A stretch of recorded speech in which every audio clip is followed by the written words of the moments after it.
Hour of Truth. Live.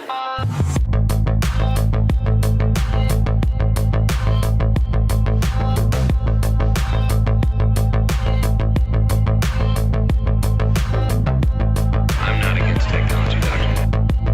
I'm against the men who deify it at the expense of truth.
Greetings, everybody. Welcome to Armor of Truth Live, number 441. Well, has it all hit the fan, my friends? Is it all over? The party's over. MAGA's dead. Right? Sure does seem like, anyway, that that's what we're supposed to believe. Earlier today, for the second time in about a week, Joe Kent was on with Shawn Ryan on the Shawn Ryan Show, which is that's not small potatoes over there. Shawn Ryan Show is one of the world's most popular podcasts. And we're going to look right into that in just a second. Also, last week, we showed you some clips of Brett Weinstein on the Danny Jones podcast, where it seems that the message from those who have appropriated the America First banner have crowned Tucker Carlson as their hero, as their king. Well, as we dive into this, to what Joe Kent had to say today on the Shawn Ryan Show, he is implying that Donald Trump is compromised. So, of the major criticisms against Trump right now, a few of them are: he has no plan. He doesn't understand Iran. He doesn't know what he's doing. And as you'll hear tonight, that he's been duped by Benjamin Netanyahu into this war that's really never going to stop. Another argument from some of those on the conservative side of the fence, or at least some of those on the alt media side of things, are saying Trump, what this really represents, Venezuela and Greenland and all, it represents Trump is setting up the technate. In other words, regionalism, which is, of course, another form of globalism. Some would say it's the precursor to full globalism. And the main question people are asking about this, is it in our best interest? Was it ever in our best interest? Either the war on Iran is in America's best interest or it is not. So which is it? There's an answer. They didn't yet have a full working nuke or even a tactical nuke. Well, that's the argument coming from former CIA recruiter, agent, I guess we would say, John Kiriakou. That's what And he's everywhere today. I've listened to a lot of what he's had to say. He's a very interesting guy. I enjoy listening to him. But I'm not sure what his goals might be. They didn't have a full working nuke or even a tactical nuke, or surely they would have used one of them by now. But this is not even the real, or at least the full reason for Trump decapitating the IRGC on day one of Operation Epic Fury, which the primary stated goal to begin with was to decapitate the military. Now,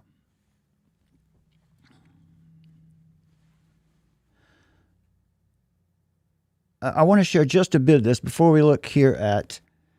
Oh, that's not Joe Kent. Who is that?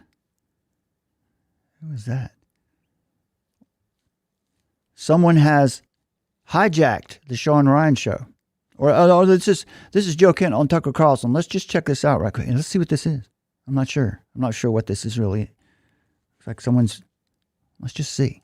I remember one of the last things that Charlie Kirk said to me. You know, we were at the White House and we had crossed paths in the West Wing. Wow. And he looked right at me and he said, Joe, I'm a time traveler. I'm from the future. I can astral project. He said that? And I show up in people's dreams. Mm-hmm. But I'm from the future. I believe it. Totally believe that. And what year did he say he was coming from? 2045. Really? He was going back to 1985 and then 1955, I believe. Oh. And so he traveled back from the future to 1985 and then again to 1955. Is that what you're saying? Is that what he did? That's what he did. Yeah. Well, I believe it because it's true. And then as he passed me in the hallway, he was walking away and he turned around and he started humming. He was humming? Yeah, he was humming a tune. What did he hum exactly?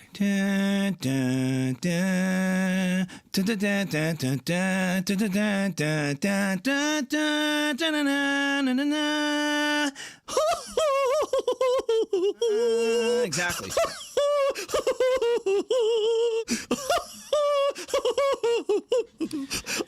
Oh my God, I love that. I love that. I really do. I really do. I love that. I really do. Like a lot. Okay, come on. That's Ami Kozak. And you got to admit, that's pretty dead on. He's got a lot of stuff with Candace, too. We won't look at that right now, or I will be derailed. And I can't be derailed. Back to the serious stuff now. Joe Kent on the Shawn Ryan Show today. We just need to check out the first few minutes of this. I got some timestamps. We're to listen to this because this will be the case for why Donald Trump has been compromised. All right. So let's dive in. Look, I'm not a fan of the guy.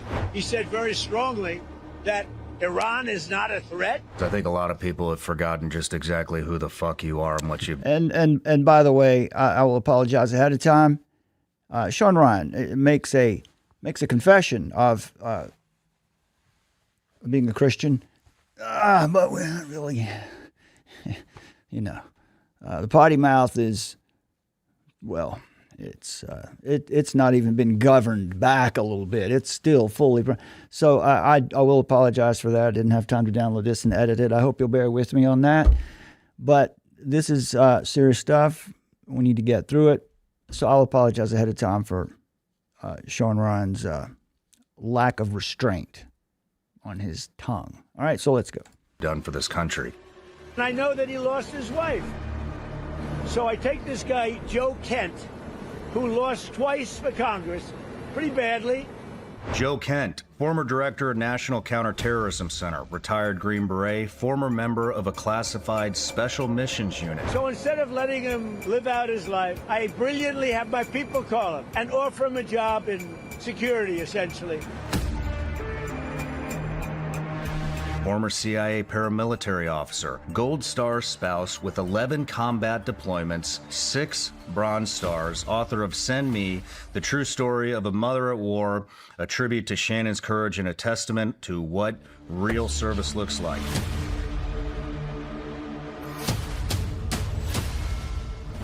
I said, it's a shame. He ran for Congress twice. Call him up, give him a job in the White House. Trusted by President Trump as his foreign policy advisor.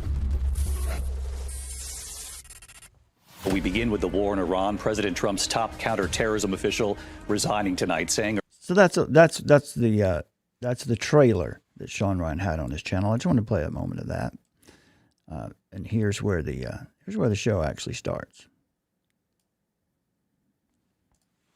I just want to commend you, man. I mean, I know that took a lot of courage. That took some serious balls to do that, especially with the statement you made. Wow. And, internally, but just me, myself, I haven't been happy about really much of anything that's been going on. I feel like it's been a 180 bait and switch from what we were told. And so I cannot not comment on that. I haven't been happy with anything that's been going on. It's been a 180 bait and switch right from the start. So one of the themes for tonight's show is I want to challenge everyone watching, and I know there are a lot of folks who watch us who might not care one way or the other. I want to appeal to you also. Seek the truth. I mean, actually jump up out of your silo, get out of your echo chamber. And because years ago, we all wanted the New World Order to fall, right? If I told you this was our chance, would you call me a shill? Would you just write me off? Or would you go look at the evidence? Would you go check it out for yourself? Or would you keep listening to your podcasters who keep telling you the thing you want to hear? You understand that's what social media is, right? It's designed to tell you what you already want to hear. The things that confirm your suspicions. The things that keep you comfortable in those long-held affirmations. Friends, I'm telling you, the paradigm has changed. Not because I want it to have changed. It's because the evidence is there. I'm not saying it's over. I'm not saying it's time to party. It's not. Let me not get off too far on a rant. But so here's the question. I really liked anything I've seen. What, really? You didn't like withdrawing from 66 multilateral organizations that were tweaking America for the last 50 years, keeping us in controlled disintegration, bringing us down? I mean, what? Purposefully deindustrializing the United States of America, withdrawing from those organizations, reshoring our manufacturing. You cannot survive in this world, globalism or not, especially under globalism, unless you can manufacture your stuff, if you can be economically independent. So you didn't like that, Shawn. You didn't really like that. That's not... What are you talking about? What story are you watching? Anyway, let me keep going. Just about every aspect. And I've been wondering, because I know there's people frustrated up there, and I've been wondering, what are you still doing in the position if you're not doing the fucking job that you were supposed to do? Why are you still there?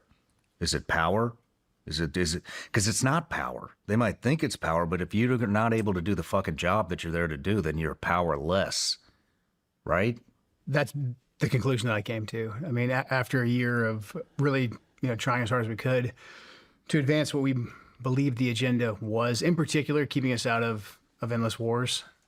Okay, there we go. What we believed the agenda was. Keeping us out of endless wars. I'll never get to talk to these guys, but I can talk to you. Let's make some sense. How do you get to a position where you're out of endless wars? How can you can't just, we're not going to get into any more wars. How do you establish a circumstance, a global environment where you're not going to be constantly drawn into endless wars? How do you do that? You implement exactly the strategy that this current administration is trying to achieve. If Trump is successful in what he is trying to do right now, particularly in Iran, there will be no more 400 bases in the Middle East and ongoing threats. The global war on terrorism will be a thing of history only. I'll talk more about that in a minute. I'll get into more details and explain to you exactly why that is the truth in just a minute. So again, it's frustrating because I don't think Joe Kent is sincere. Something's not right here. And I like Shawn Ryan. I appreciate him. But I believe, I mean, these two guys are both, they're both soldiers. And they both worked not for the CIA, but as in the hired as paramilitary for the CIA at different points. But the question is this: what does MAGA mean? What was it that Trump actually campaigned on in 2024 that everyone is saying he's gone back on his promises? What were those campaign promises? I'll pull them up for you in just a minute. I'll give you some quotes and show you what his campaign promises were and why he, in fact, has not gone back on them. Does anybody remember 2024? A lot of people went out and voted who didn't think voting was worth doing because they believed they surely didn't want to see it go the way of Kamala Harris, and they didn't want any more of that. Yeah, but many of them believe that what Trump said was good and right, or at least that it wasn't that other thing. And now this psyop is pulling those people away because that's what you do. That's what you do when you want to shatter and fracture a real movement that has a real opportunity, that's actually doing the thing that we've wanted to see done since 9/11.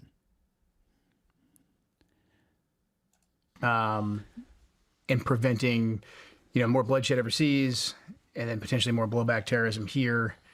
I just felt like we weren't being effective. I wasn't being effective anymore. And so for me, it's like, I don't want to stay just because I have a title, some degree of, prestige, whatever. I don't want to stay for that. I want to stay for the mission. But then also just seeing, and I'm sure we'll get into it, there's things I mentioned in the resignation letter, seeing the way we're being slow walked and then rapidly entering this war. I had to say something about it. I couldn't be a part of it once the coffin started coming back from Dover, from overseas to Dover. I just couldn't be a part of it just based on all the experiences I had previously. Because I'd said to myself years ago, if I was ever in a position to prevent us from getting involved in a quagmire, I wouldn't be quiet about it. I would say something about it. And so is it? Is it a quagmire? Everyone says it is. Again, Trump has no plan. He doesn't know what he's doing. He doesn't understand the Iranians. But is that true? Or is that just what people are saying? Joe Kent, who, Director of National Counterterrorism Office, I think it is. That sounds like he would be right in the middle of the daily intelligence briefings.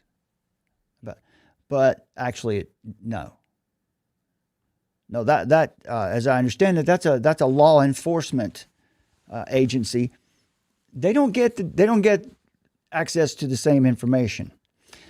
Aside from all of that, if you were all about it in 2024, September, October, 2024, right? You wanted to see the globalists go down. And you heard Trump in September 2025 excoriating the United Nations. And then again, past January in Davos. Rubio in February in Munich. We're not going to play a role in the managed decline of our nation anymore. If you want to keep buying your oil and your natural gas from somewhere else because you want to be green and you don't want to drill for your own energy anymore or produce your own resources anymore, we hate to see you go, but you're going to lose your countries. And all of this. This is frustrating because it's working. It's working. There are many people who would hear this and wouldn't be able to think through it and give it a shot, to consider it for more than a few seconds because their favorite podcaster and influencer has been so effective. Nobody wants to be at war. None of us want to be at war. But how do you establish a circumstance where you can stop what they're talking about? And so that weighed heavily on me. But then I truly believe, like I said in the letter, that the way that the president was influenced by the media, but then also by Israeli government officials, and the way that decision-making was took place in a compartmentalized environment, compartmentalized in the sense that the president didn't have much in terms of people giving him alternative viewpoints. And this is the other part of the argument that he's going to make here. He is going to tell Shawn, and Shawn's going to eat it up, that Trump has been duped. And if Trump has been duped, then Trump is compromised. He's not acting in our best interest anymore. He's serving Israel. There is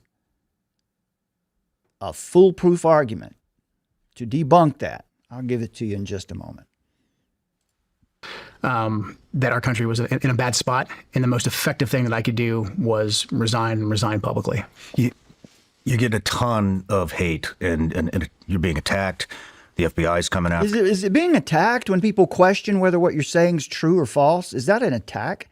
I'm sure some people are attacking him, but I haven't seen a lot of attacks. I've just seen people questioning what are your motives? Why did you change from 6 months ago, having the opposite opinion, suddenly today you're resigning? What is MAGA? What did it ever mean? It's pretty simple. It's not all that complex. It means make America great again. Now, in that slogan, there is implied that there is something to return to, something that maybe we haven't seen in a long time, to a time when we were great. I think everyone in the administration, I think these gentlemen here would also agree that under Bush, Clinton, Obama, Bush, Clinton, Bush, Obama, and Biden, I don't think we were great. We were heading in a different direction. There's a reason for that. We've tried to share that with you over and over in the past month or two here. Why? What the evidence for that is. No, we weren't great. We were being conquered. In many ways, we still are, but there is a resistance now. And it's more than a resistance. What does MAGA mean then? It doesn't mean that as soon as the guy that I put all of my cards on the table for, I put my whole heart into this campaign, I'm going to vote for this guy because I think he means he wants to save America, meaning he wants to save our liberty and our sovereignty and our constitutional republic. But you know what? I think that, we're a year in now. Yeah, I'm just gonna jump ship and forget about that because I don't appreciate it. And what rubric, what lens, what paradigm are you using actually to evaluate what's happening? Would it be the policy strategy that's been published? Would it be the statements that are clearly made? Or are you listening? Are you listening to agitation propaganda? Or are you just too tired and worn out from it all, which I understand? You don't have the energy left to actually figure out whether or not someone's telling you the truth. So it's easier to check out. That's what this causes. Something is behind Joe Kent that I don't particularly like. Again, now they'll talk about his service, and as everyone else has said in their disclaimers, of course, we I mean, we love and appreciate those who will go off to a foreign country willing to die when they believed in those forever wars, those regime change, nation building wars. They believed at the time that the stated purpose was true. It wasn't. But we respect our soldiers. That's what it means to be an American. We want to take care of them. We want to honor them, right? And he lost his wife to Islamic terrorism. Tragic. Sad. But we have different categories here. Over here is what I think about the person, the neighbor that as a Christian I love, that I honor. And over here we have statements and activities and actions that are absolutely counter to that thing that he says he loves, that he says he was willing to fight and die for. It's not true. These things that are being said are dangerously misleading. You've been accused of leaking. You've been accused of all kinds of stuff. It's ridiculous in my mind. But I think the one thing that you've been accused of the most is I mean, people are pissed that you called Israel out. Mm-hmm. They're really, really upset, and they make it sound like there's zero justification for that. But I have a couple of things right here that I want to read off. I mean, you're saying that the administration, president himself, was influenced to strike Iran for Israel's benefit. I mean, Rubio said that we hit them because Israel was going to hit them first. Then the Wall Street Journal had an article out, I think it was last week, maybe the week before, and this is quoted. To help make the case on Iran, Lindsey Graham traveled several times to Israel in recent weeks, meeting with members of the country's intelligence agency. This is in quotation. They tell me things our own government won't tell me, he said. He spoke with Israeli Prime Minister Benjamin Netanyahu, coaching him on how to lobby the president for action. Netanyahu showed the president intelligence that persuaded Trump to go ahead, Graham said. I mean, it's Reuters. About an hour ago today, Reuters. With all respect to Shawn, I think that's Reuters. But come on, man. Come on. I mean, we're going to... Okay, let me just not get in on that one. Less than 48 hours before the U.S.-Israeli strike on Iran began, Prime Minister Benjamin Netanyahu spoke by phone to President Donald Trump about the reasons for launching the kind of complex, far-off war the American leader once had campaigned against. I mean, it's not absurd that you're saying that the president's being influenced by Israel at all. All the publications are talking about this. Everyone's talking about this. Yeah, because, certainly... if the publications are talking about it, well, then clearly it's true. Because Reuters is talking about it, right? Then surely it's true that Donald Trump can't make a decision for himself. Now they're talking about Lindsey Graham going over to Israel to coach Netanyahu and the government over there in how to convince Donald Trump to do something.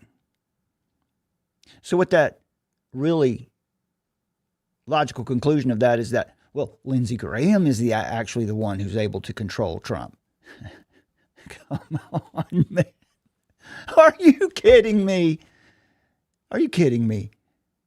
When those two cats are in a room, is there any question who the alpha is? Again, Lindsey Graham goes over and coaches the Israeli government. Therefore, Trump can't make a decision for himself. He's Netanyahu's dog. There are at least 3 lines of evidence that demonstrate unequivocally that what the administration is doing right now is not what Israel wants to have happen. Board of Peace. They don't want a free and independent Gaza. They don't want a sovereign Gaza. That's what the Board of Peace is charged to do. In fact, they don't really want Iran to, they don't want the region to be stable because, and I'm not talking about the Jewish people, I'm talking about the Israeli government here, have benefited for many decades now from the narrative that we're always under threat. And of course, there is truth in that. Who put them there? Who put them there? Who decided this is the place where we're going to set up this new geopolitical entity? Right in the middle of every one of their enemies. Who did that? Well, Israel didn't do that. Someone else did that. Was it the empire? Anyway, I'm getting off track again. Let me try to stick with it. This Senator Lindsey Graham is actually bragging about this. Ted Cruz Ted Cruz was on the flight. Yep. So how is this like some kind of fucked up conspiracy?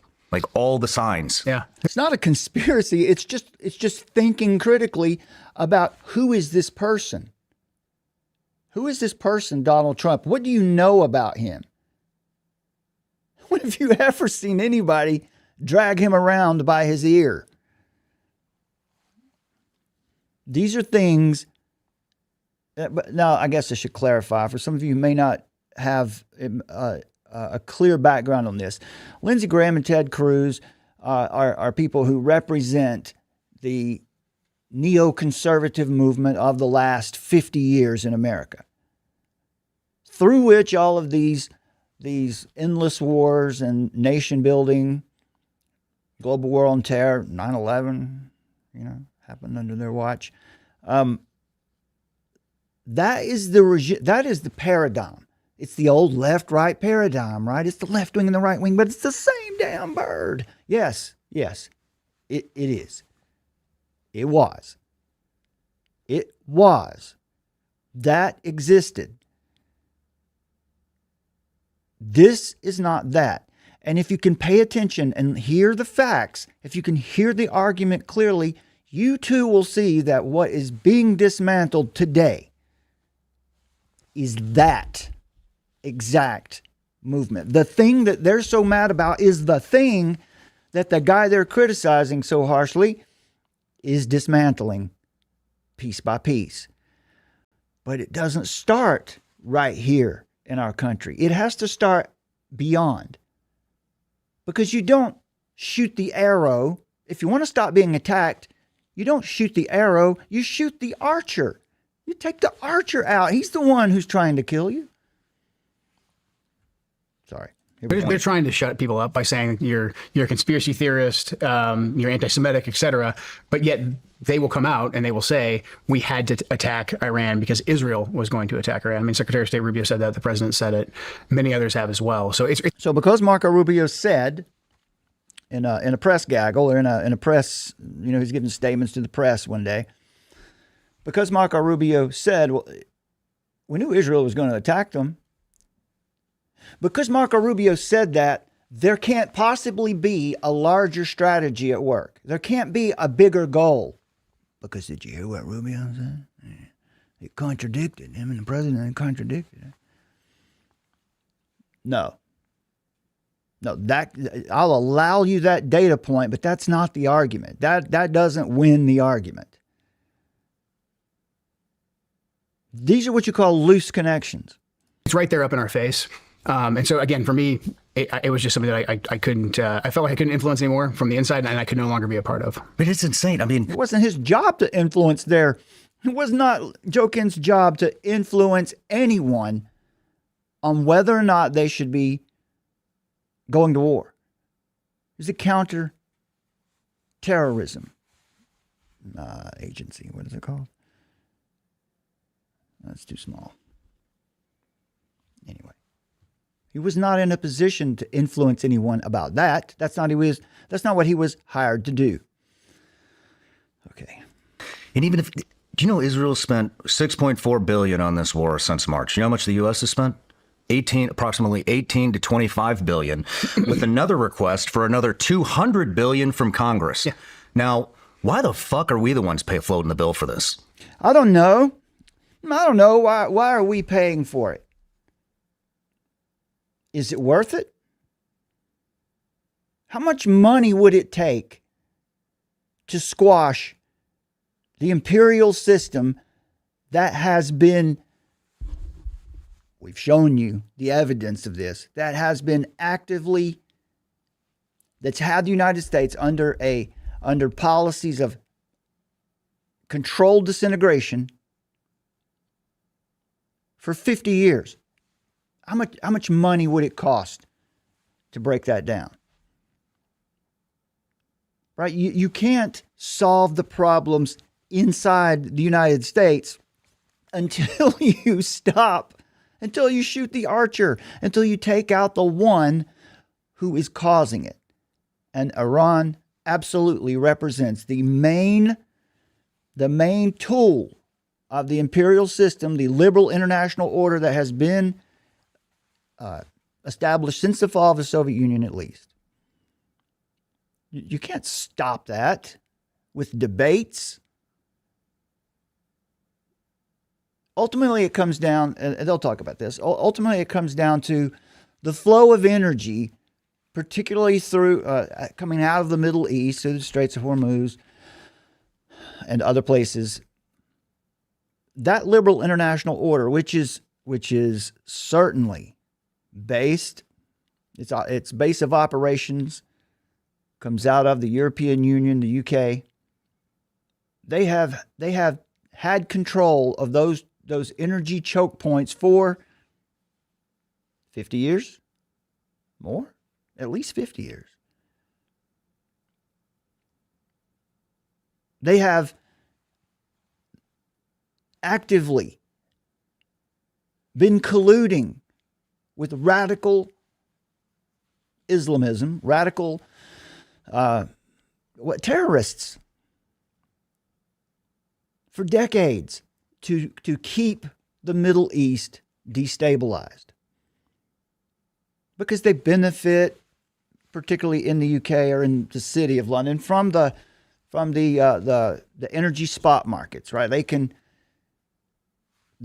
release the choke points or squeeze the choke points down, and as the price of energy fluctuates, they get more wealthy and more wealthy, more power.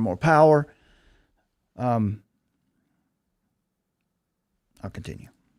Because that's the way it is every time.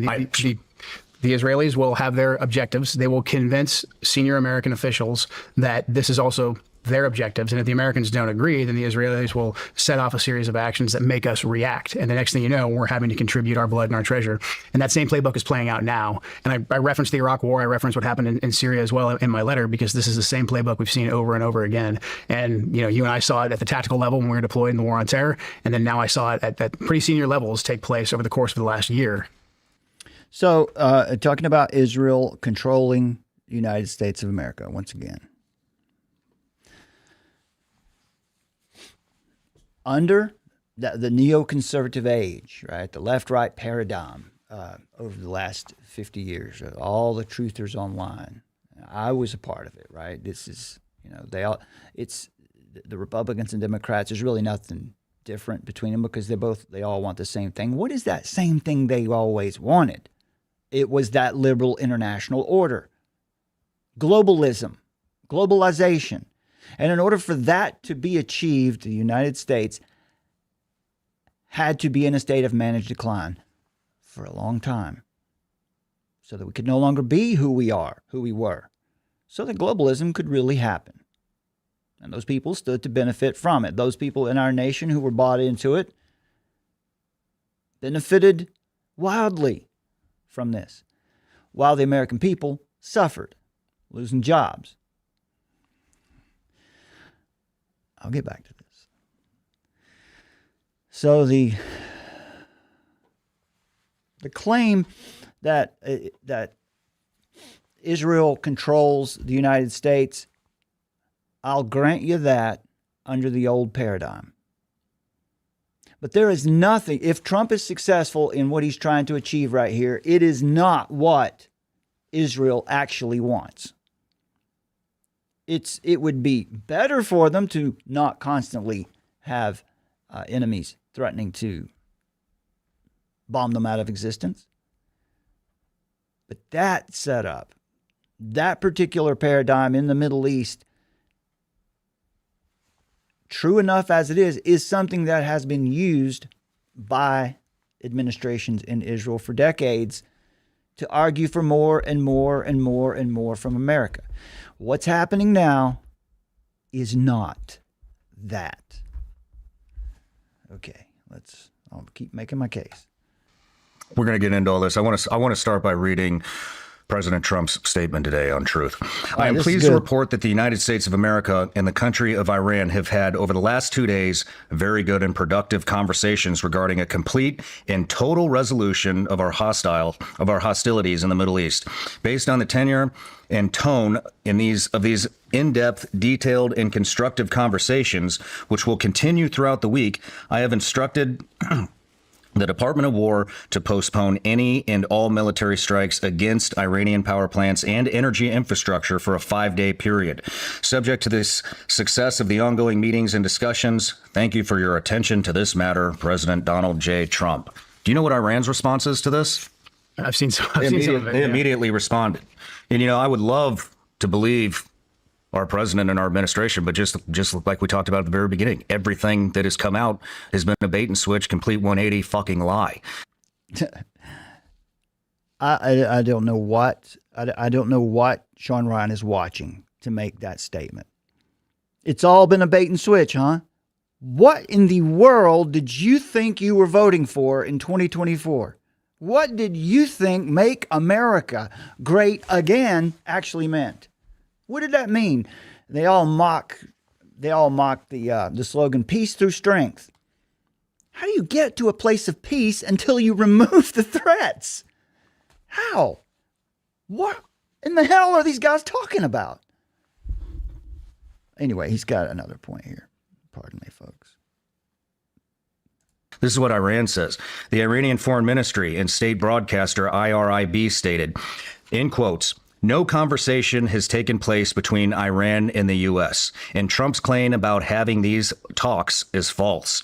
They described it as psychological warfare intended to manipulate energy prices, markets, and buy him time." And a senior Iranian security official quoted,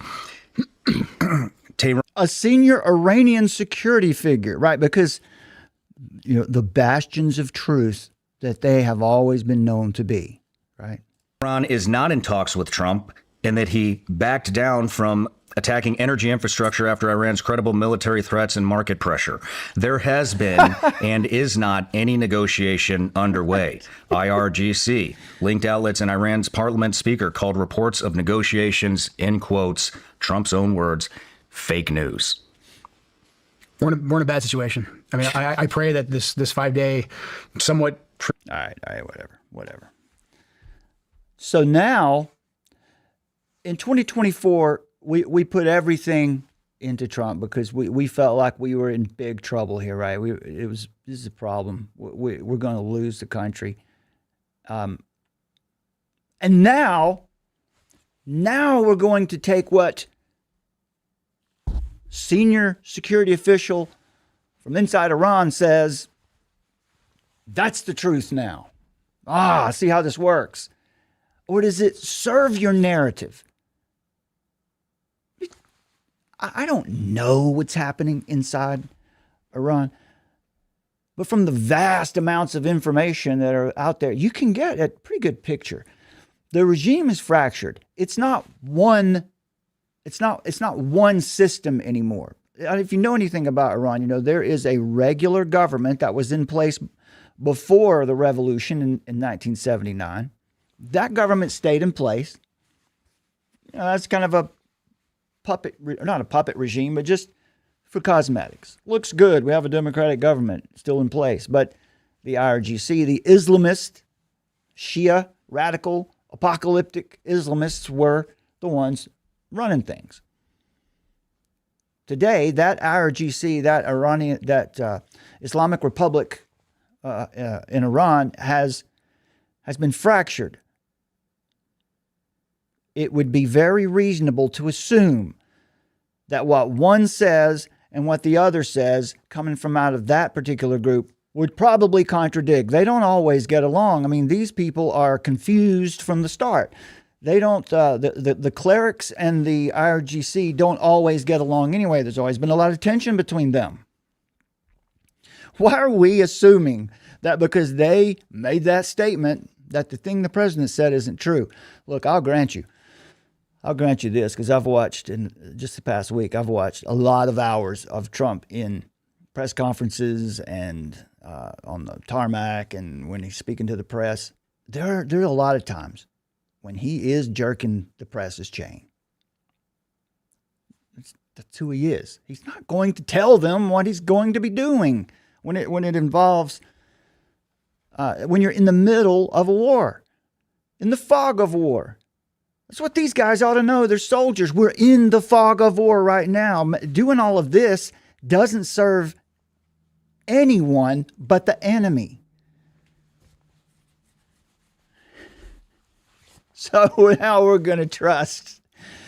Because I'm mad at Trump, I'm going to trust what the Iranians are saying. Isn't that what Tucker's doing?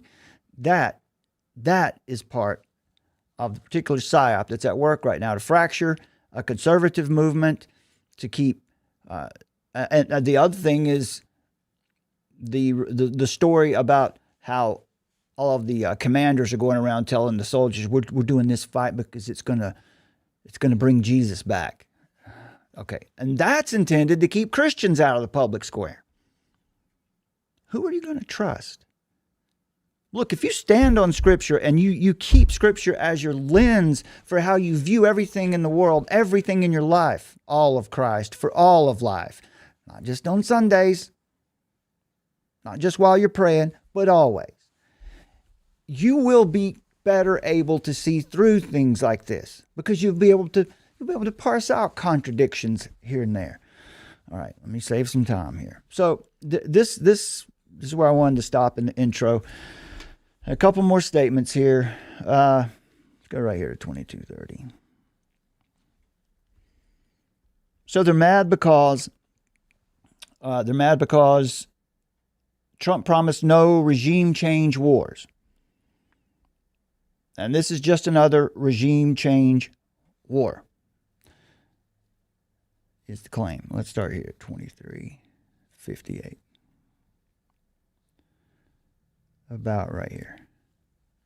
Escalate these situations and move on. The default answer can't always be, well, we're going to do another regime change war and get sucked into this place for 20 plus years. That's my beef. I mean, the way I look at it is, you got in there, you have access to a lot more information, and you changed your mind. And yeah, you're right. Changed his mind. I think they were in charge. They were the ones that developed the EFP bomb too, correct? That killed a shit ton of our friends. Yeah. But yeah, you know who killed a shit ton of your friends? You know who did that?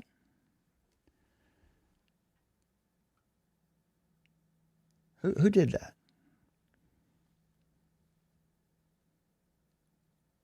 The Islamic Republic in Iran. The IRGC. And also, by the way, Joe Kent is fronting this narrative that the supreme leader, the one who's now dead, issued a fatwa many years ago that to build a nuclear weapon would be a sin. That we, as good Shia Muslims, would not do that. Do you know what the Shia Muslims believe? By the way, Sunni Muslims in the region, the Wahhabis in Saudi Arabia, see the Shia Muslims as heretics. They don't even think they're really Muslims. And it's because of the apocalyptic text that they seem to have added on, much like you see in a lot of apocalyptic Christians today. But digress from that for now. Their purpose is to create chaos so that the 13th Imam, the Mahdi, can return. Because the more chaos they create, the closer they get to the return of that figure, that, well, Antichrist figure. I don't think the figure's real. But either way, that's what they're fighting for. It makes no sense. And clearly, Clearly, Joe Kent knows that. He knows better than that. Why is he putting this? Why are we believing what the Islamic Republic in Iran is saying? We're in a war with them. The first casualty of war is the truth. I think we both agree we shouldn't have been in the Iraq War. We shouldn't. And then also just in terms of being effective, if our goal is to stop the Iranians from doing things like that, I argue, and I've argued this for quite a while, we would only strengthen the hardliners in Iran. We would only strengthen the Quds Force, the IRGC, and the hardline Ayatollahs if we go in there and try and take them out. It's the basic rally around the flag effect. And I think we've done that. I mean, the Supreme Leader, Ali Khamenei, that we killed, not a great guy, probably a bad guy, but by killing him, we basically said... Probably a bad guy? The next guy who's in charge, he's going to say, we're not going to have a prohibition on developing nuclear weapons. Hey, how about this, Joe Kent? What if there's not a next Supreme Leader in charge? How about that? How about that for a strategy? I personally don't think that that's the ultimate goal that Trump has. If you look at Venezuela, he didn't do a regime change in Venezuela. They went there, they abducted and arrested an international criminal who was at the core, at the heart of 1 million deaths right here in the United States through narco trafficking, through allowing spies and assets from enemies to America to come through Venezuela and get Venezuelan credentials, because we didn't have a travel restriction with Venezuela, and they could come right into the country and infiltrate. Yeah, we arrested him. It wasn't even, it's not only Trump. There was, Maduro had been indicted by both parties, presidents from both parties, for many years. Trump's just the one who went and got him and arrested him. I don't know where they thought they were going to pick Maduro up. So anyway. And if we end up killing him too, and we end up killing some of the other folks that are more moderate, they're not going to be replaced by like a mini Thomas Jefferson. They're going to be replaced by more and more hardliners. There's always been a tension in Iran between the clerics and between the IRGC. Ah, there we go. And the IRGC, it's full of pipe hitters, man. I mean, it's the guys who fought the Iraq-Iran war. They fought us in Iraq. They fought against the Israelis in Lebanon with Hezbollah. So if we give these guys the ability to basically say, hey, don't listen to the moderates. Our job is to fight the Americans. It's to fight the Israelis. Then this is going to get harder and harder. There's going to be more terrorism. There's going to be more blood. And then basically the only recipe for getting out of this is going to be more and more continued war. Problem is, though, you've got the Straits of Hormuz as a choke point for major world energy. So this is going to become, it already has become, a major geostrategic issue and a major issue on the world economy. That's like, so more and more wars. If Trump is successful, there will be no more of that. That's the plan. That is the stated foreign policy strategy. That is what they've published. These guys, I haven't heard Joe Kent or Shawn Ryan refer to that stated policy once. Because if you just read that thing, I'll show it to you here in a minute. If you just read that, what they're doing in Iran makes perfect sense. Let me hurry through this because I gotta get to what I want to tell you. 20 to 25% of the world's oil comes out of there. Again, they're talking about the Straits of Hormuz. What's it really about? His argument here is what Trump's doing, all that's going to cause is more quagmires, more destabilization. No, the foreign policy strategy stated and being implemented at the moment here is stabilization. Stabilizing our own region. Stabilizing our nation from the influence of this liberal international order that has kept the Middle East destabilized for decades. I'm not a great analyst of anything. But that's not hard to see. I'm not on the Trump train. These are just the facts. Everybody's pissed at us. Exactly. You know, back to the Iranian proxies and them killing U.S. service members in Iraq and in Afghanistan as well. That's not why we're there, though. You know, Right. and so I see everybody, and they're talking about the hostages.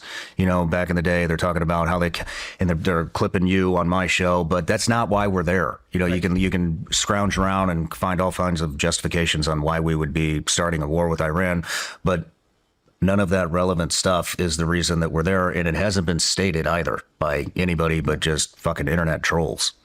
So only internet trolls are saying that what we're doing is we're taking out the proxies.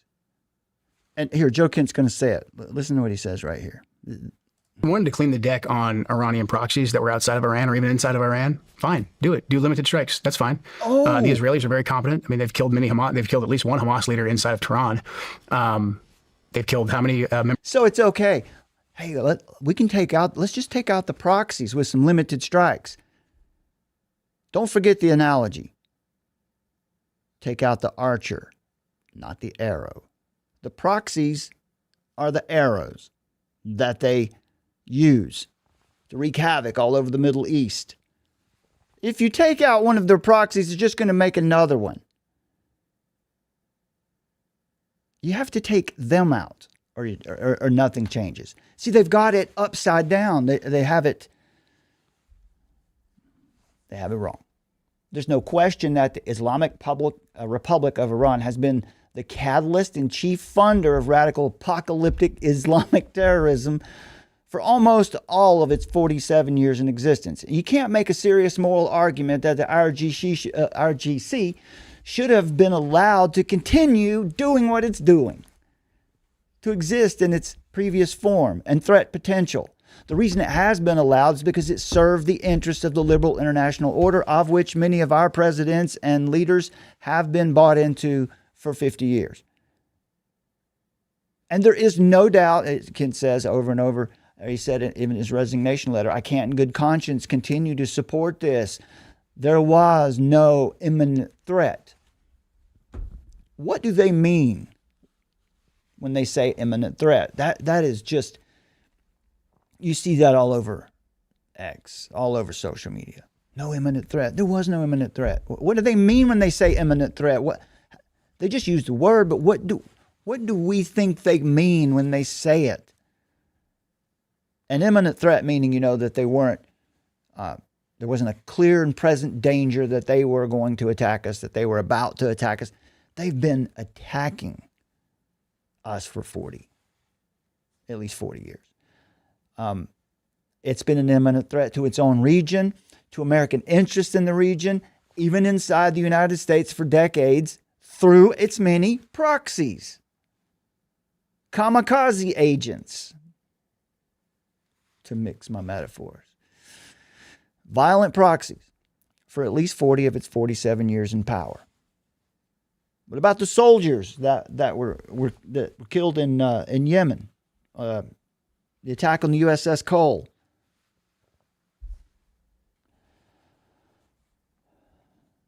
Trump's plan would end everything that these gentlemen are saying that Trump's going to cause.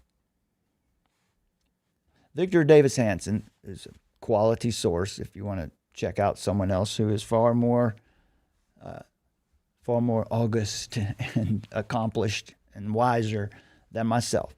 He recently said on his podcast that 2026 could be the most significant year since the fall of the Soviet Union, or even bigger.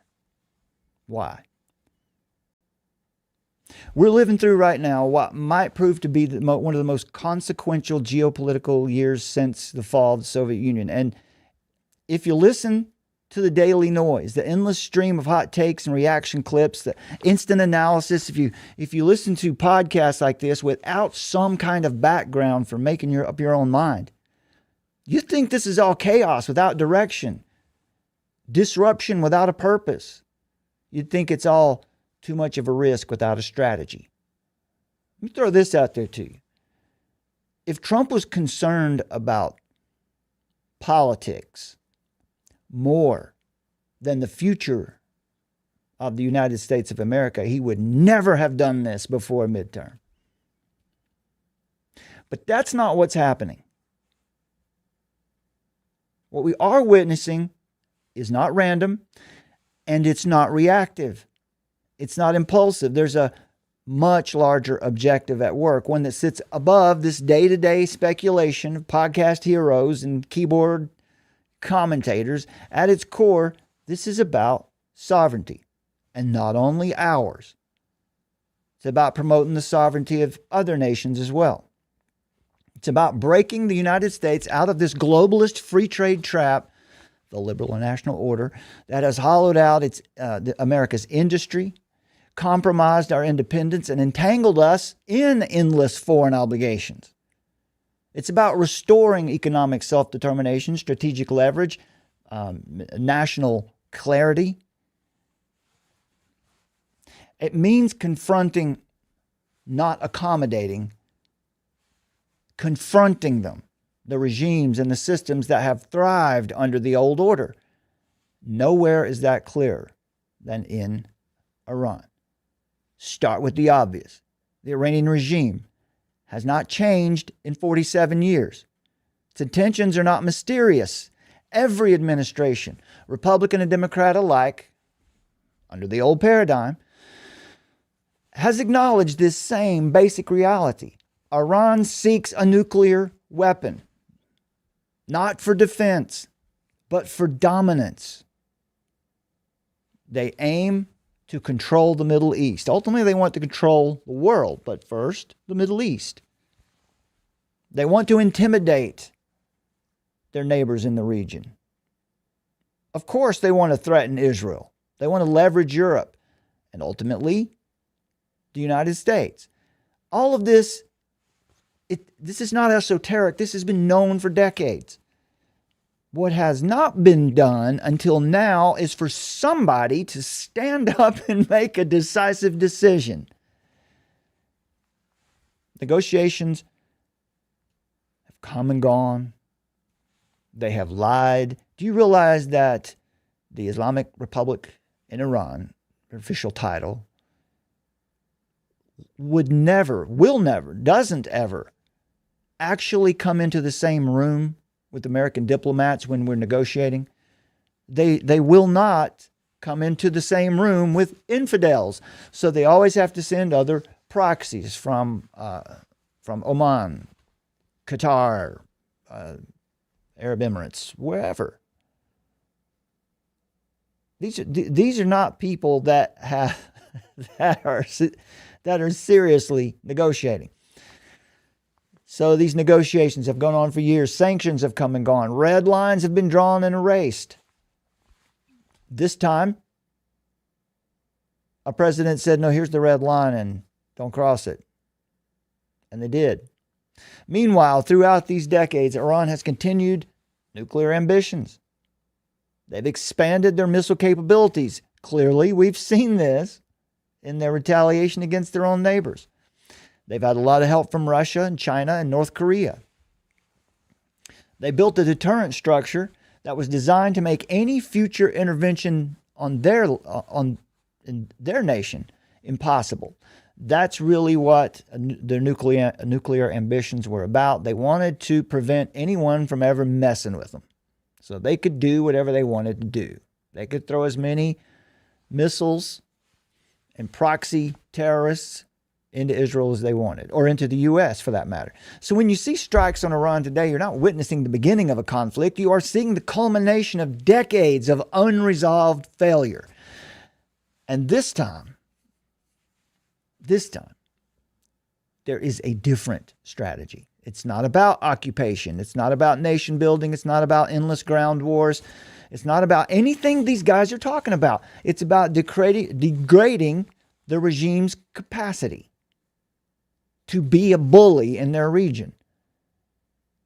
Either forcing an internal collapse of this objectively evil regime or encouraging a popular uprising within, or at minimum, rendering the theocracy in Iran militarily inert.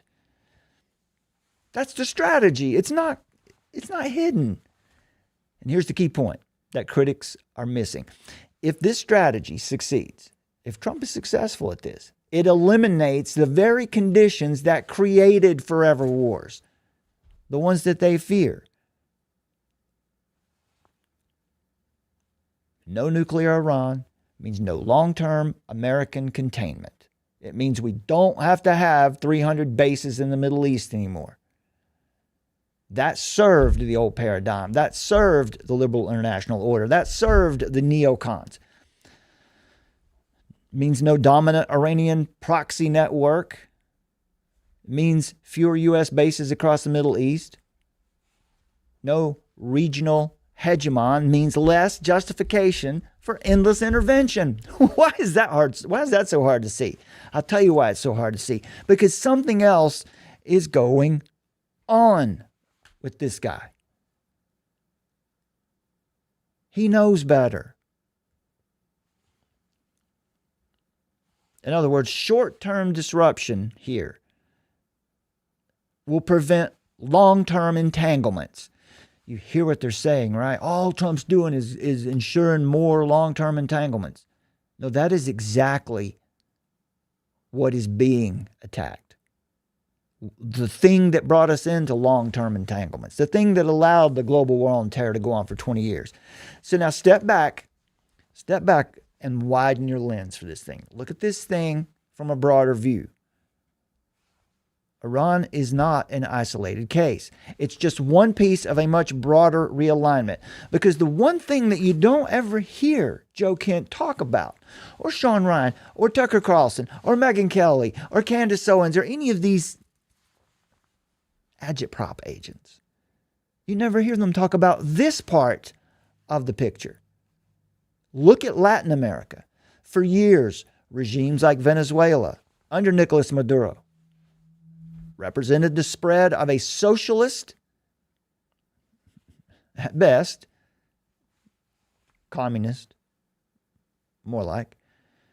They were an anti-American bloc, propped up by, they have propped up Cuba, aligned with China, functioning as both ideological exporter and logistical hub for narcotics and destabilization. Remember, Venezuela was the international hub for narco-terrorism. Again, folks, over the last decade or so, or less, 1 million Americans have died, have been poisoned. You can't call it a drug overdose. When someone has taken something, they think it's one thing, and it's another thing that's been added into the supply for the purpose of killing them. That's a poisoning. That's not overdose. In other words, destabilization was the goal of Nicolas Maduro. It was the goal of America's enemies through Nicolas Maduro. That structure is now collapsing. There is a wave going throughout Latin America right now. Look at Argentina with Javier Milei. Other places as well. With Maduro removed and a new government facing pressure to reform, the people in Venezuela have been starving and eating their pets for over 20 years. The most oil-rich nation on the planet Earth, and their people suffer. I would say that there is a biblical justification for government that has the power of the sword to punish evil, to take that out, to protect the weak. So anyway, in Venezuela particularly, the government there has been forced to work with Trump. He didn't change the regime. He just convinced them. Right? The art of the deal. So that Venezuela can re-enter the global markets. He forced them to put their oil on the global market so that the people of Venezuela could benefit from it again. The government in Venezuela has been forced to distance itself from Chinese influence in our region. The whole trajectory, it's not just Venezuela, the trajectory of the whole region in South America is shifting. Across Central America and South America, there are signs. Some of them are early, some been going on for longer. There are movements toward constitutional reform, constitutional order in Latin America, market reform, reduced dependence on hostile external powers like China and Russia. And again, the catalyst is not passive diplomacy. The catalyst for this is decisive pressure. It's a president who decided to make a decision and do something. And Cuba. Why isn't Joe Kent talking about Cuba? For decades, Cuba functioned as a strategic nuisance, hosting our adversaries 90 miles off the coast of our nation. That close to us, facilitating smuggling networks, operating as a relic of the Cold War. Hostile to the U.S., just 90 miles off the Florida Keys. But now, without Venezuela there to feed it with oil, now they're faced with economic collapse. Loss of their external subsidies, right, from Venezuela and from Russia. The pressure on Cuba has been increased. They're being forced to consider opening their economy, allowing investment from American businessmen. Of course, that would be mostly Cuban-American businessmen, but that's okay, right? They're being forced to reform and to potentially reintegrate into a system that they've long resisted, and they've been propped up by other enemies to America. What it means, folks, what it stands for is the end of communism in the Western Hemisphere. Joe Kent, that's not a good thing? We can't get behind that? I'm going to fracture the MAGA movement. That is the only one in 50 years that's done anything real to end the influence of communism in the Western Hemisphere, to stabilize our region. If Cuba does reform, then communism will fall in our region. But it won't fall through a war. It won't fall through a quagmire. It will die through being exposed for what it is. Do you not see the strategic genius in that? The administration is showing you that we will use military force when we need to. But if we don't have to, we don't want to. It wouldn't be hard to wipe Cuba out. They don't want to do that. Real people live there. Consider Europe also. The Russia-Ukraine war is dragging on. Here again, the surface level narrative misses the deeper strategy. For years, European nations pursued energy policies that made them dependent on Russia, among others, but Russia primarily. That's where they get their oil and natural gas from. That's what the Nord Stream pipeline was. Right. Simultaneously, they were expecting the United States would be there to bear the burden for them. So they subsidized the very regime that they claimed to oppose, Russia. This is how the globalists work. This is how what began as the British imperial system, that's how it works. And this contradiction is finally being confronted. Push is not simply to win a war in Ukraine. It is to restructure the relationship that made the conflict sustainable in the first place, to get rid of those influencers in Europe, in the UK, and the European Union, that are causing this. That includes forcing Europe to reckon with its own policies, while also exploring the possibility, however controversial, it may be to some people, of recalibrating Russian and American a relationship between Russia and the United States. You know what happens when you do that? Do you know what happens? This is another strategic genius. Do you know what happens when you create an actual, it doesn't have to be an ideological alliance, just an economic alliance. So we get along. We have, we share the same goals. We don't want our countries to be overrun by globalism. You know what happens when you create that kind of alliance with Russia? You isolate China.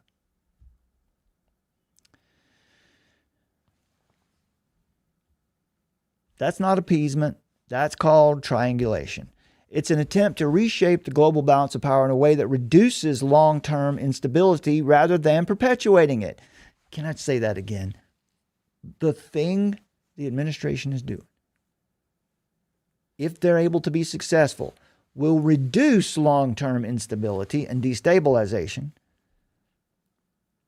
not perpetuate it.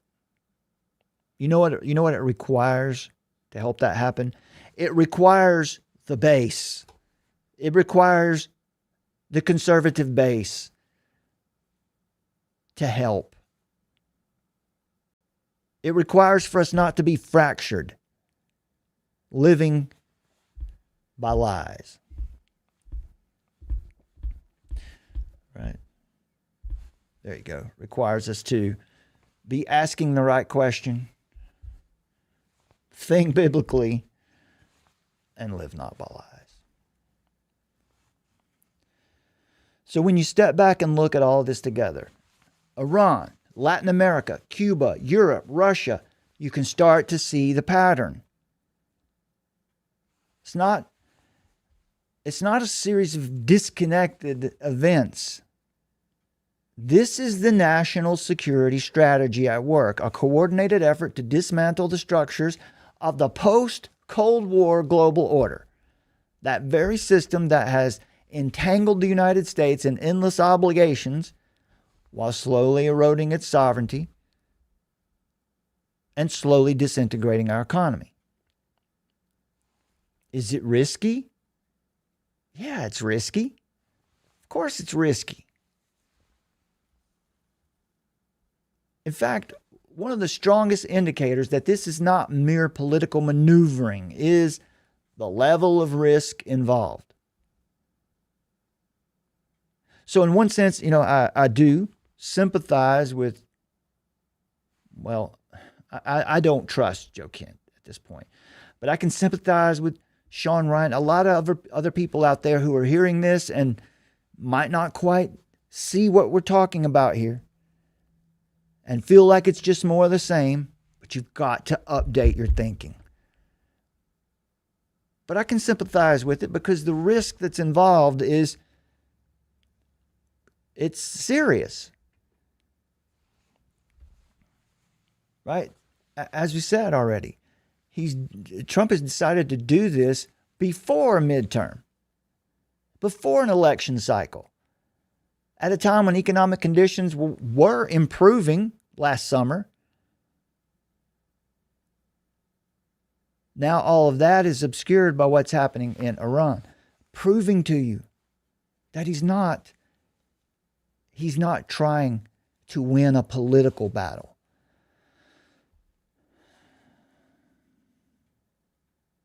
Right? If you're just a political monster and that's the only way you see things, right? It would have been far safer to just not do this right now, just to let this slide for a little while. Maintain these favorable economic optics. Hey, let's make sure we keep gas prices real low. Meanwhile, Iran gets stronger and stronger. Let's delay any major geopolitical moves so my political legacy can stay in place. That's not what he's doing. That's not what happened. Because the objective is not a short-term political gain. It is a long-term structural change. And that is precisely why so many of these critics, domestic and international, whether it's the fractured movement here in the U.S. or all of the panic you hear from the Europeans, the leaders, that's why they're reacting the way they are. European elites in particular. are freaking out. Not just because of the actions themselves, but because those actions are threatening the very system from which they have benefited for 50 years, longer. When they label this approach as dangerous, what they're really revealing is their dependence on the old order. That brings you back here now to the central problem, the central misunderstanding. People are evaluating these developments through the lens of past policies, assuming that any use of force must necessarily lead to quagmires and endless wars. That any disruption must necessarily lead to chaos. That any deviation from the status quo must be reckless. I heard Kent say in this piece that, well, we heard him, you heard him too, make the case that this is just going to cause more chaos. But what if the status quo itself was the problem? What if the status quo is what was causing those quagmires? Remember, take out the archer and you will get no more arrows fired at you.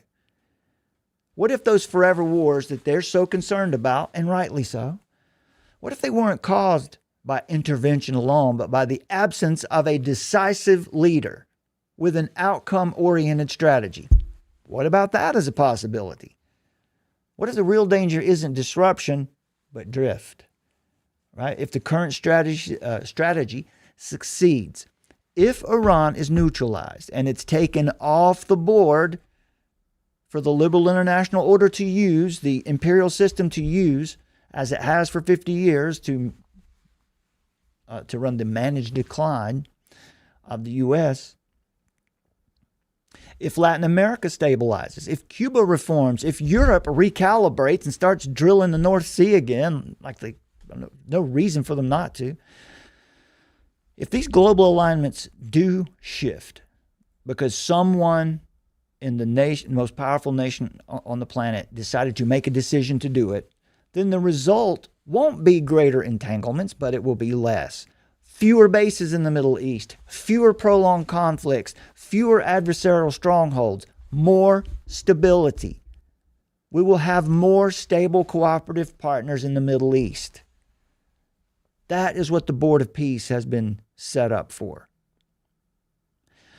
So in other words, a world in which the United States is not constantly reacting to crises, right? That's what will happen if Trump is successful. It will mean that the U.S. can operate from a position of strength and clarity and independence, not having to manage 15 different wars around the world. That's what strength through peace means. That's what peace through strength means. That's the larger purpose. Not chaos, but correction. You heard Marco Rubio say this in Munich. If these guys would just... the only quote we got from Kent was when Rubio said, well, Israel was going to attack them. So obviously that's a contradiction. So that means that this whole thing is just more quagmire, right? But no, we didn't got nothing from them about Marco Rubio's statement at the Munich Security Conference when he looked at the Europeans and told them globalism was a mistake that we made together, and it's time to end it. That sounds a lot like repentance. Sounds like confession, and then the actions after it look like repentance. That's the larger purpose. It's not chaos, but correction. Not endless war, but strategic resolution. Not more global entanglements, but national sovereignty, and promoting the sovereignty of other nations by giving them access to the market and getting this imperial system out of their way. So just think about these things as you hear this rhetoric coming down through social media, because it's nonsense. If you rush to judgment before we reduce all of this to sound bites and speculation, you need to recognize the true scale of what's unfolding, what's actually happening right now. Because if it works, it doesn't just reshape a region. doesn't just stabilize one region.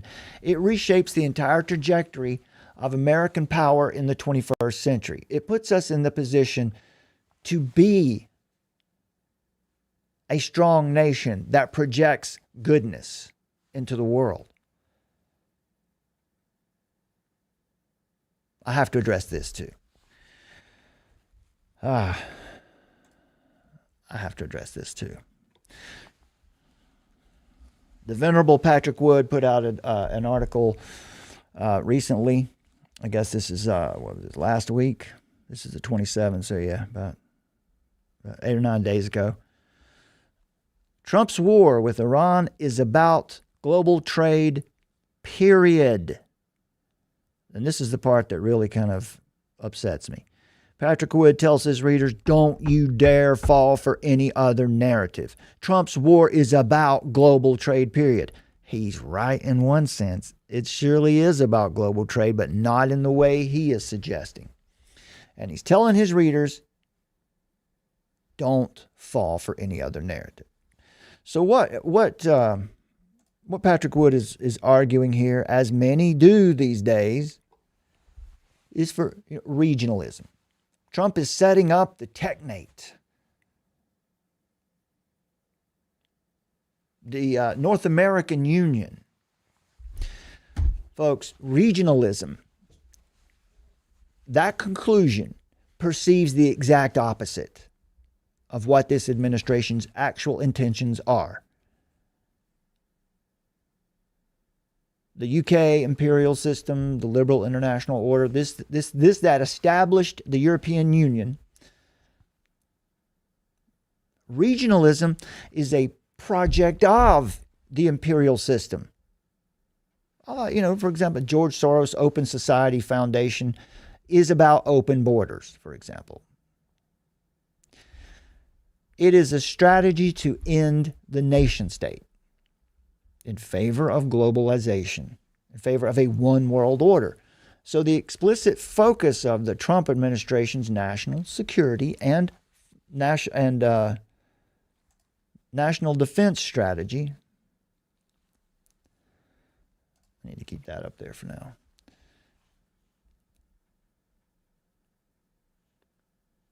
is sovereignty. And supporting sovereignty in other nations. Again, the war in Iran is about removing Iran as a piece on the globalist chessboard used to proliferate the instability in the region. Regionalism is about top-down globalist control. Regionalism, or the technate, is only possible when nations are weak. Through mass migration, through COVID, through the liberal international order constantly tweaking things. Regionalism can only succeed when nations are weak. But that is not the goal of this administration. This administration's goal is sovereignty, American sovereignty, the good of the American people first, and then through influence, promoting the sovereignty of other nations. Are you following someone who's warning you that Trump is building a technocratic empire using Venezuela and the war on Iran as their key evidence? Technocracy has been here with us for 50 years already. Technocracy is not a threat that's coming. That's what we've been living in. If you're not familiar with the term technocracy, or you may have heard from bloggers and fellow conspiracy theorists. You might have heard them describe technocracy as this futuristic movement contingent upon the advancement of technology to a point where all the people of a nation or the world could be registered, assigned, limited, exacted, surveilled, controlled by networking, databasing, and managing algorithms. Essentially, the sacrificing of the individual identity for the good of the administered collective. You could call it, maybe an effective term would be technological communitarianism or something like that. That's not wrong. But its explanatory scope for what we're seeing today is insufficient because it's not explaining what has already occurred effectively. It's insufficient to the point of being almost useless. Of course, technology plays a role, but there's a major problem with these leading researchers, authors, and columnists who have been warning of the march toward technocracy for the last 40 plus years. Patrick Wood's book, Trilaterals Over Washington, was released in 1981. And, you know, we thank him for that work. He's done good work, but here lately, there's problems. You can do more harm than good when you tell your readers, don't fall for any other narrative. What if they listen to you? What if they actually do that and you turn out to be wrong, and then they continue to take your narrative out there and refuse to fall for any other narrative and just ruin your reputation? You should never say that to your readers. You should encourage your readers to follow the truth where the evidence, or follow the evidence where it leads to get to the truth. You're not supposed to tell your readers what to think. You're supposed to help your readers figure out how to think about things. One of our taglines at Armor of Truth, right from the beginning, has been truth in the age of technocracy, scientism, and pop atheism. Truth in the age of technocracy. Friends, I'm not trying to toot our own horn here, but we've been telling you since at least 2018 that America is already under the expert grip of a technocratic oligarchy. Technocracy in the 20th century advanced sufficiently well even before 9/11. In fact, once again, we've been for at least 50 years, since 1976 with the Council on Foreign Relations, Project 1980s, calling for the controlled disintegration of the U.S. economy. We have been in a technocracy, at least since then. Many of the major policy papers and planning agencies, have been setting up technocratic policies and systems since the 60s. If you're not familiar with the term, technocracy in its most basic definition simply means rule by experts. You boil it right down. But how do they rule? How do we recognize them? So my message about Patrick Wood's article, his overall position about Trump and the Trump administration is this. What you're criticizing today as Trump's establishment of the technocratic empire is in fact exactly the opposite. And you of all people you are wise enough to see the difference. So once again, let me hold on. We have the receipts. We have the primary sources. We have the evidence to show this. It's really hard to figure out how a venerable veteran analyst such as Patrick Wood, who exposed the Trilateral Commission while most of us were still in diapers, could miss this blatant reality. Problem is this. Paradigm in which your excellent research of the 20th century was based has shifted massively and is barreling toward, if not already having crossed the Rubicon. It's old. It's outdated. This is not that. So the system of sovereignty, devouring imperial oligarchy, you rightly and expertly exposed all the way back in 1981, and thank you for that. That happens to be the very same system being dismantled right now under your own nose. Why don't you see it? I would think you would be overjoyed about this fact. To see the system you've criticized for so many decades being dismantled. You should be happy about this. Isn't this what you wanted? I guess my first question would have to be, why can't you see it? And my second question would be, Why would a battle-hardened sage such as yourself, someone who we have read a lot of Patrick Wood's work on his Technocracy news website over the years. We stopped a couple years ago because this is the kind of thing we started seeing. Don't you dare fall for any other narrative. Someone who cares about you doesn't tell you. Don't pay attention to what anybody else says. They encourage you to get out there and search.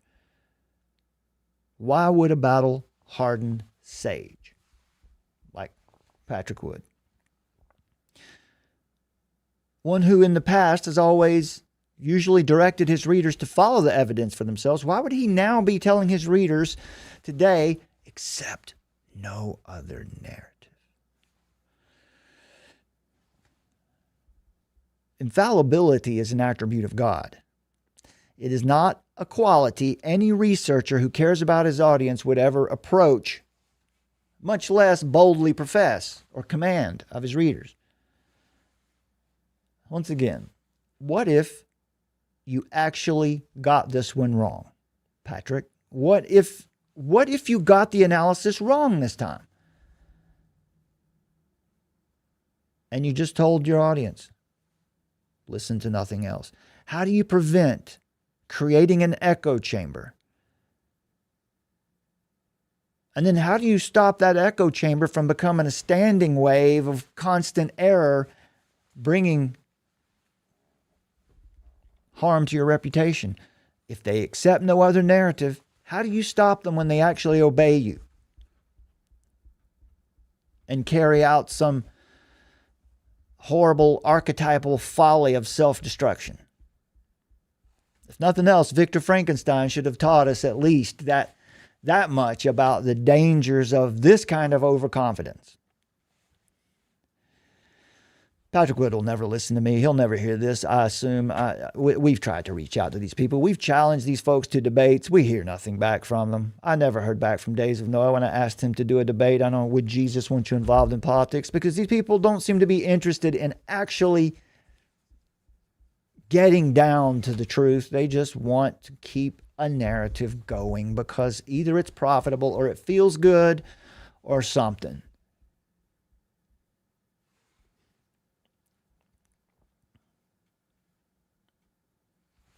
When it comes to Patrick Wood, I just have to assume that Patrick, you made a mistake here. That's okay. I make them all the time. I have to assume that because I don't like the alternative. Because the alternative is that you do know better.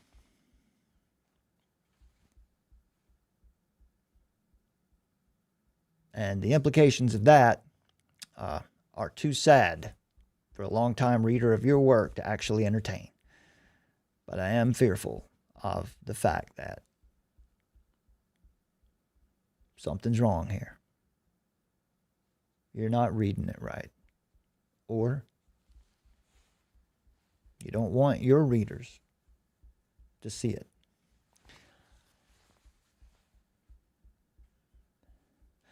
There's no doubt that Technocracy in the 30s, right? You've probably seen bloggers and podcasters and truthers showing you the images of the original Technocracy, trademarked Technocracy movement that began through Columbia University in the 1930s.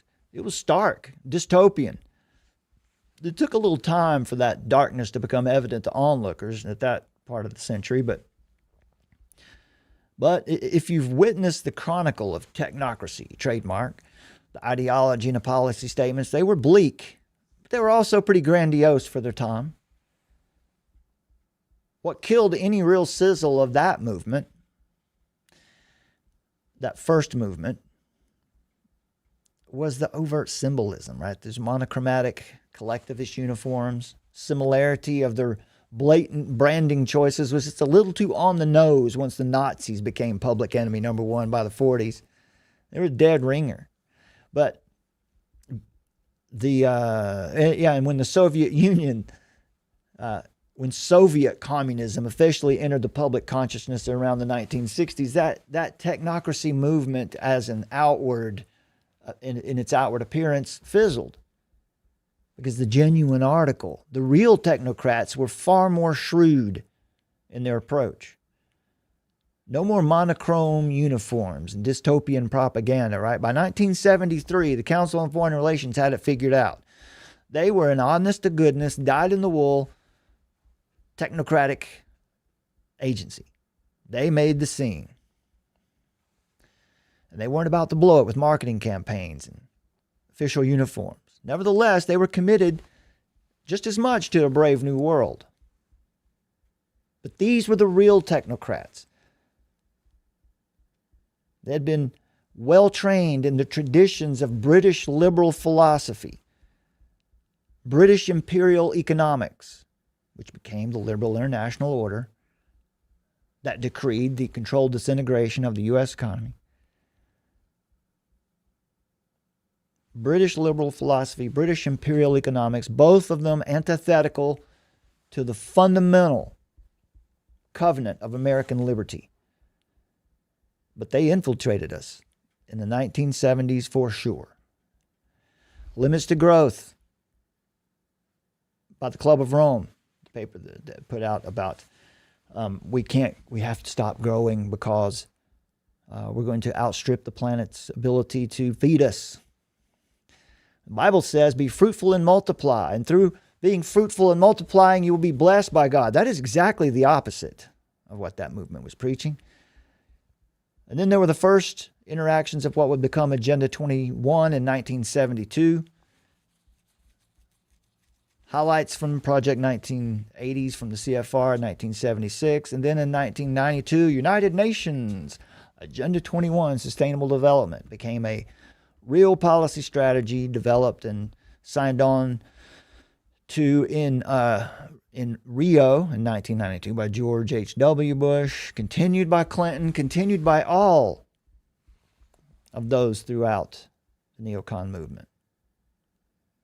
The apex of technocracy in America were probably the years 2020 through 2024. I mean, there was another resurgence of it. But what is the number one marker of technocracy? It falls under this false idea, this weaponized notion of free trade. And that's where that's where the inauguration of American technocracy was inaugurated in 1976. It rose up to its first notable high in 1994 with NAFTA, North American Free Trade Agreement,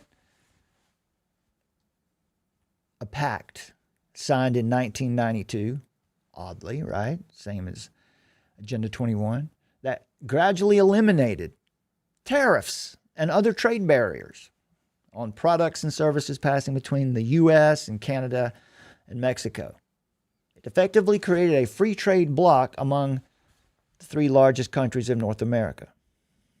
And NAFTA went into effect in 1994 and remained in force until it was replaced in 2020 by the USMCA, a trade agreement between the United States, Canada, and Mexico that aimed to eliminate trade barriers, again, same thing, and promote economic cooperation. Just a revamped version.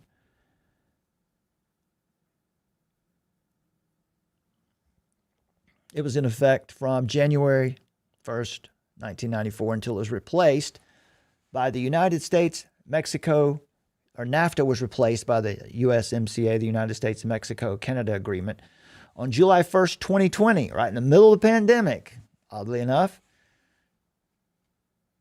Sovereign, strong, independent nations make regionalism and the technate and technocracy impossible. Technocracy on a global scale. When a region is stable, regionalism dies. And stability is exactly what Trump is striving for. So those claims, Trump has no plan. Trump doesn't understand Iran. He doesn't know what he's doing. He's been duped by Bibi Netanyahu. Don't fall for that. Am I quoting Patrick Wood? Don't fall for any other narrative. No, I encourage you. To go check it out. Yeah, don't fall into that trap. But think for yourself. You have to understand the administration, right? We're living through what many many are seeing and saying could be the most consequential geopolitical year since the fall of the Soviet Union. All right. And if it's true, if that's the case, if Trump is successful,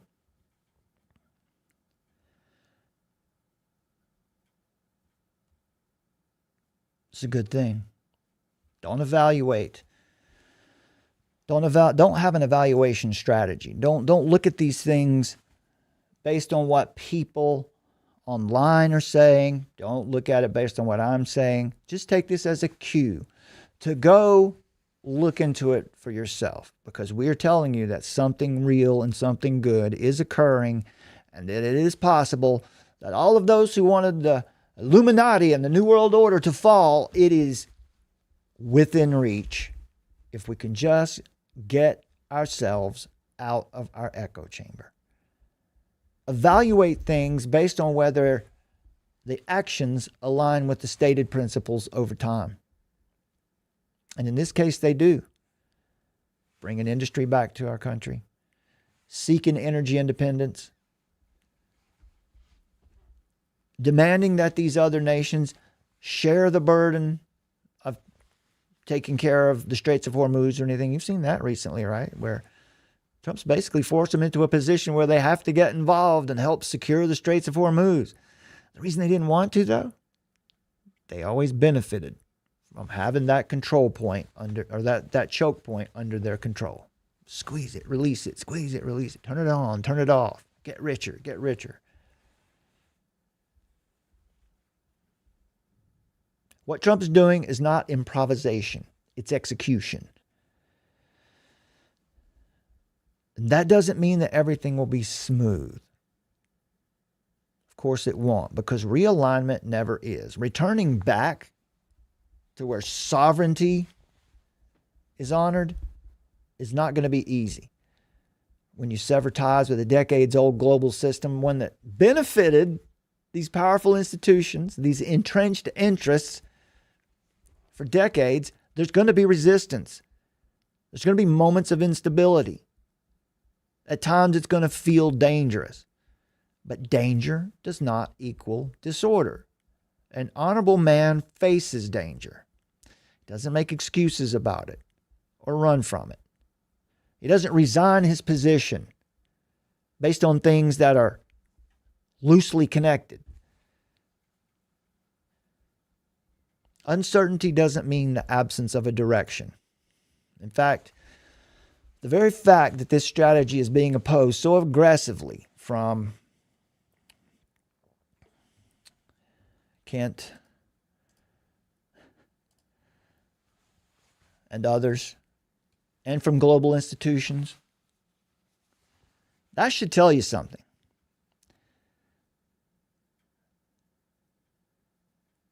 What the administration doing is the disruption of a very specific order.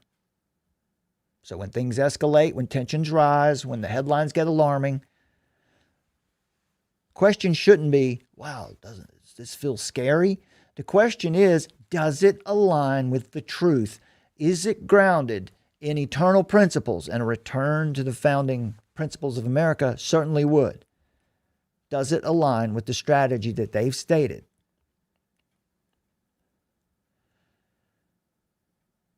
We're not watching someone reacting to what's going on. We're watching someone who has made a decision. Not in fear, not in speculation. So when they say Trump went back on his campaign promises, he told us,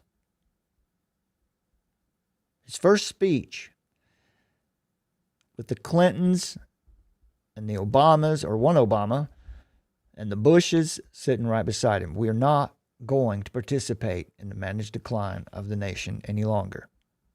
Sovereignty is our purpose.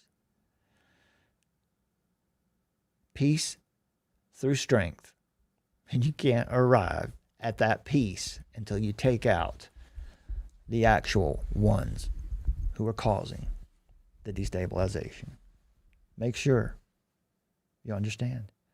You have to take out the archer, not the arrow That's how you stop the quagmires and the ongoing endless entanglements. All right. God bless you, my friends. We'll see you next time.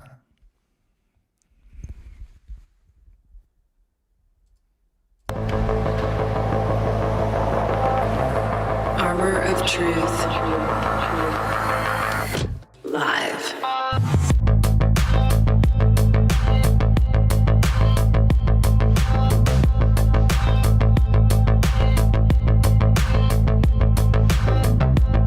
I'm not against technology, Doctor. I'm against the men who deify it at the expense of truth.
Faith is resistance.